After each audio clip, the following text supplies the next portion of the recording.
What's going on, comic book tribe?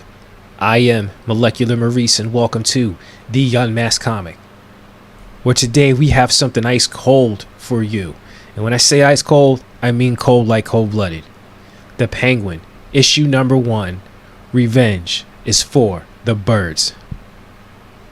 Let's get into it. On a moonlit night, miles within the Gotham River, we are taken into a hectic circumstance. Trapped inside a sinking Batmobile, the Caped Crusader comes to an awareness of the situation, calculating every possible outcome, escape route. All his contingency plans are disabled, henceforth not being able to move as a bullet makes its way to his lungs, and his forearm tendons are severed. Batman looks over to a battered and beaten Oswald Cobblepot, the Penguin. In the same way, he is trapped inside his harness, unable to move. Batman letting him know that this is the end for both. But Penguin, on the other hand, holds on to the little bit of pride he has and tells Batman to F off. By the same token, calling him Bruce, as we know, Batman's identity at some point has been exposed to the Penguin before they drown. Consequently, we transition to a year prior in Metropolis as Oswald Cobblepot, Mr. Cobb, is having his suit altered by his tailor, Anthony. Anthony, in good faith, makes a remark about the weight Mr. Cobb had lost, thereupon sending himself into a raging panic, not understanding what compelled him to say it must have taken a lot of work for him to fit into the suit. Anthony thinks to himself, this is not good. Mr. Cobb has killed whole families for less. Anthony pictures his family murdered, running scenarios in his head over and over. Nevertheless, he has been kneeling in front of the Penguin, hemming the cuffs on his pants, thus already being able to beg his pardon for the insult. Pleading for Penguin not to take offense and murder him, to his surprise, Mr. Cobb writes it off as a minor mistake. Revenge is for the birds, he tells Anthony. Regardless, he leaves the tailor and Anthony is relieved at this point. First and foremost, we are now at another point of mercy and change we identify with the Penguin's life. By the same token, however, every step he takes, he's being surveilled. The newsstand he goes to, the hot dog vendor, and the park. Even to the last minute detail of him feeding pigeons on the same bench. This unknown person at the time has an interested investment in the Penguin. For this person, his reputation will always be sullied, uniquely because of his criminal history. Penguin has spent most of his life ruthlessly murdering using deceptive intelligence and intimidation. Thereupon, we find out that it is a detective that is having the Penguin's every move surveyed, hinting that he has been living a clean life for some time now. Nevertheless, this detective needs Penguin to crack, snap into his old ways, thus sending an undercover cop by the name of Ryan to pick a fight with him in the park. Officer Ryan purposely bumps into the Penguin and goes off. Ignoring Penguin's pardons and apologies, Officer Ryan turns it up, insulting his looks and basically calling him a pedophile. Be as it may, Penguin takes ownership of the insults and apologies. Yeah, baby. Comics on the go, bro. Stay tuned.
Amanda Waller are on the other side of that window. Waller admitting to herself in her mind that she is blown away at this agent's work. Then looking towards Agent Espinosa, she warns her about the way she will approach the Penguin because he has very sharp teeth and he loves to attack and bite away at people. She's like, he'll literally rip your throat out. I've seen him do it to people and he thinks it's funny. But whatever emotion of shock Amanda Waller had that she didn't want to show Agent Espinosa, she still picks up on it. And she picks up on her being able to, or she picks up on her having awe of her being able to bring in the Penguin on her own. Agent Espinosa, though, she wants accolades and praise. Espinosa then calls Waller by her first name, Amanda, which triggers Waller. She puts Espinosa in her place.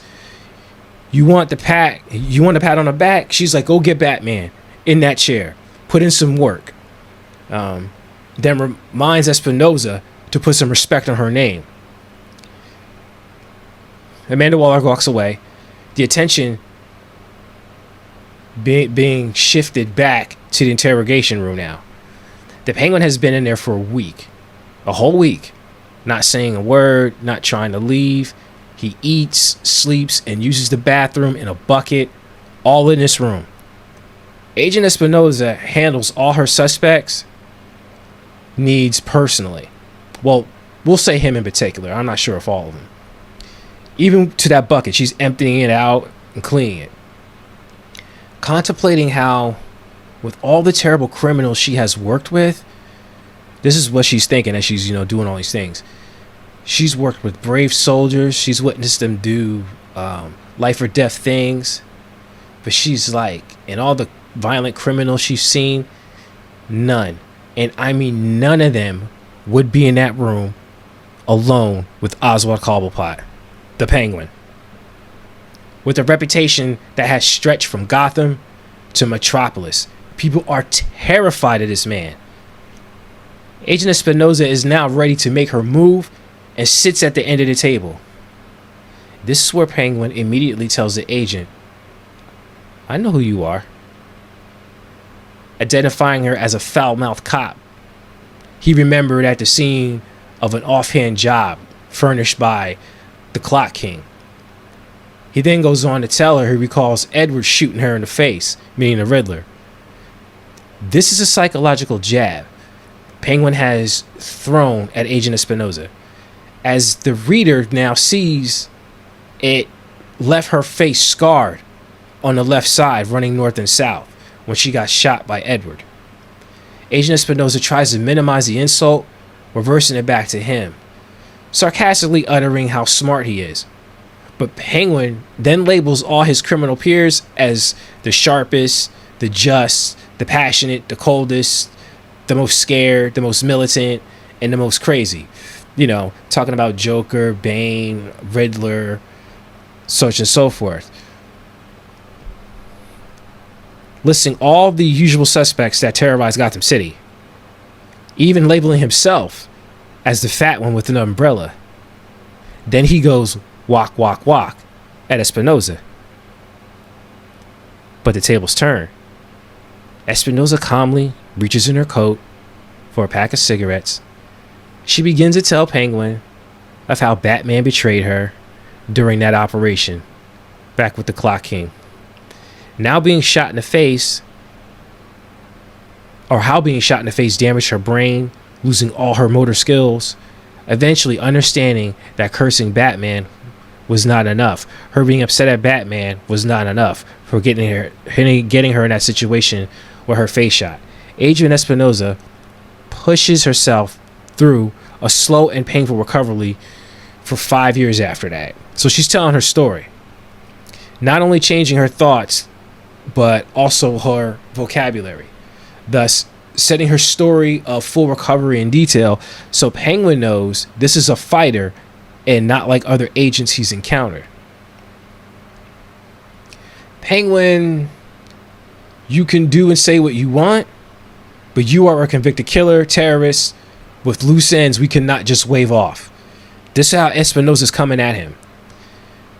Agent Espinosa also makes that quite clear. And as a bonus, they've taken Rita Wells, his girlfriend, in the brownstone. They've got her into custody as well. Thus, she paints the whole scenario of Penguin like, if you don't listen to us, we're going to do this. And so she paints a scenario of her going down for over 20 years of aiding and abetting Penguin on all his crimes. That's one route she can go with Rita. A second route, Agent Espinosa, she boldly states that she's definitely aware that Rita has not been involved in any of his crimes, but he's notorious enough and she's that good of an agent with power and position, she can convince the judge Rita is involved. She's telling him this to his face. Of course, if that is not convincing enough, Espinosa can just shoot Rita in the face, allowing Espinosa to see if Rita can bounce back the way she did. How strong is your chick, Penguin? So, you can help me, or you got three choices. I could shoot her in the face. I could pin her for 20 years. Yeah, I think it was two things. But anyway, that's what she's giving him. Those are her options. And she's just in his face, bold with it. So, Agent Espinosa, then she takes a second and lets Penguin absorb what she just said, letting him think that he is pinned in a corner. That in every scenario, Agent Espinosa will win, and not even with justice, but with pain. Agent Espinosa wants him and everything that he loves to hurt, to feel pain, thinking that she has studied the Penguin so well. She is using his own tools of extortion, blackmail, and murder to straight trapping him right there in that interrogation room. Then an action happens, which is significant in this story. Almost a subtle symbolism, if you will. Agent Espinosa, after allowing her potential blackmail to sink in across the table, she extends her hand. And when she extends her hand, because she has lit up a cigarette and is talking at this point, but she's got the cigarette holder. She lights up a cigarette, and then she extends her hand across the Penguin, right? Thus passing the cigarette holder to him, and the Penguin accepts without hesitation, without words. This exchange at this point of the story symbolizes that Penguin has accepted that he must adopt the former self he thought he left. The events of today have given Oswald Cobblepot no choice except to resurrect the mantle of Penguin. So when he takes that cigarette, he's accepting it fully, because remember, he gave up the cigarette, just like other things he would do was a part of his persona of him not doing things in that way again. All right. But the pot gets sweeter as Agent Espinosa breaks the silence, elaborating that the plan is to rebuild his criminal empire to its former glory. And while surrendering full control of that over to her, Espinosa. Supposedly, this is all a written contract for the government to take down all other enterprises. Of course, that remains to be seen. Once Agent Espinosa lays out the expectations and terms, she dismisses Penguin. He then gets up without saying a word during the conversation, and now that it is done, he doesn't ask where his girl is, no, what's our next move, when will we meet up again, Agent, nothing. He just says he is late to pick up a suit and walks out in true G fashion. Penguin played the silent card that whole time he was in there. This is how you also know how much of a G Penguin is. With all this compelling evidence, right? Agent Espinosa strong-armed the interrogation, clearly identifying she had 100% control and Penguin must obey her. But all Agent Espinosa can think about now is about how powerful this dude is once he leaves. How he has controlled every cent and billions of dollars of corruption, taking lives or manipulating them. And he did all this all under Batman's watch. Batman, being a hero that has taken down otherworldly beings from taking over the Earth, was tricked and deceived by his local enemy, the Penguin. Agent Espinosa realizes at that time she won the battle, but she didn't win the war. After years of discipline, Agent Espinosa is now aware of every feeling, insecurity, and anxiety that she has inside of her. In one session with the Penguin, it pours out over her when he leaves. Agent Espinosa becomes cognitive of how easily he could and can kill her, thus leaving her to swear and scream out loud, resorting to her old self as well. Maybe she was a little too cocky and underestimated what will now be her biggest foe. But you cannot help to wonder if Agent Espinosa has sealed her fate. But then again, she is a true fighter. As the Penguin walks out, the rain descends heavily on the metropolis streets, and he's contemplating his last encounter. The tides had turned, and now he has much thinking to do. He enters a tailor shop, closing his wet umbrella, and Anthony greets him. Anthony feels comfortable and fortunate that the situation from earlier played out well. Anthony goes on to tell Mr. Cobb that if he may say so himself, that's his finest piece of work the suit he has for him. He was getting a little worried because Penguin, Oswald Cobblepot, he's never late. He always shows up there on time. Then a silence looms between them, and Anthony asks if everything is okay.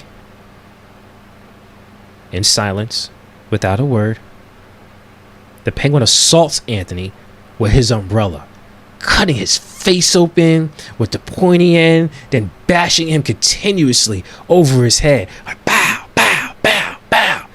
Anthony is pleading with the Penguin to stop hitting him. I'm sorry. This is so painful. You're beautiful. You're beautiful. Please stop. Like, desperately apologizing. And he keeps telling him that he's beautiful. And then he hits the ground. Boom. Finally transitioning to the beginning of the story, with the Batmobile sinking in the Gotham River. Batman mustering a call of help with his fading breath, asking the Penguin, please, Oswald, as they run out of time. Penguin thinks back to Anthony as he used the rule of thumb method when choosing his umbrella to end him, sinking slowly as Batman wonders, how could he have underestimated the Penguin? Ladies and gentlemen, I am Molecular Maurice, and thank you for tuning in to the Unmasked Comic. Presenting today, Penguin #1, Revenge is for the Birds. There was so much symbolism in this comic from the way I've read it. It made it so much more intriguing, so much more interesting. The darkness of it, the twist and everything. How Penguin goes back to the tailor and then kills him with the umbrella, because if he's taking back the mantle of Penguin again, he has to go in fully. So that old Penguin wouldn't let somebody insult him or think that they insulted him and get away with it. So had he not have seen Agent Espinosa and been in there for like a week, Anthony would have had his life still. So just things like that are intriguing about this issue. Making the fish is cold, the salmon. You know, I took that as the way penguins are. You know, he's offering this to her. She's like the perfect mate for him. You know, this was really good writing, and I can honestly say the drawing matched the writing as well. You know, I thought it was good work, written down very well. The only thing that is with me right now, I'm wondering, are they going to tell like the next story? Is the Penguin going to be explaining things through his mind? Because if you didn't notice, Penguin does very little amount of talking. Or it's the other people thinking in their head about an exchange and conversation they had with him. Penguin never really speaks in this story, and I wonder why. So the next one, is Batman gonna have some? Because you know what I mean. They're not gonna die in the second issue. So it's like, is Batman gonna say something? Is he gonna tell the experience through his mind, how they got there, and why he underestimated the Penguin? And that's another thing. This is making Batman look like an idiot. I'm not used to seeing too many comics that make Batman look like an idiot, because he's like the greatest detective in the world. But anyway, that's my 2 cents on it. Thank you, Comic Book Tribe, for tuning into this. I hope you really enjoyed it. I did too. But until then, leave a comment, like, hit that subscribe button, and I'll see you next time on Yeah, baby. Comics on the go, bro.